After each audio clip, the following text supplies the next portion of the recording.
একজন মানুষ যার শরীর বন্দী ছিল, কিন্তু চিন্তা না। তার চোখে ভয় নেই, শুধু গভীর চিন্তা। কেউ কাঁদছে, কেউ প্রতিবাদ করছে নীরবে, কিন্তু গুরু অবিচল।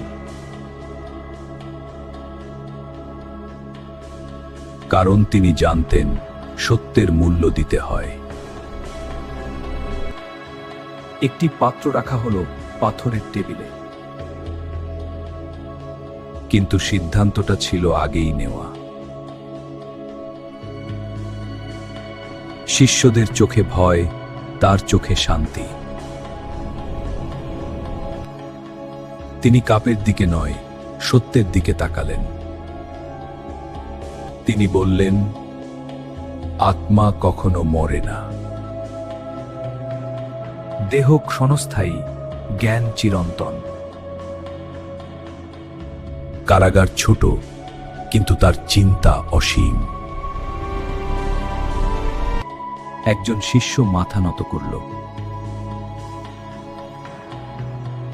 ইতিহাস থেমে গেল কয়েক সেকেন্ডের জন্য।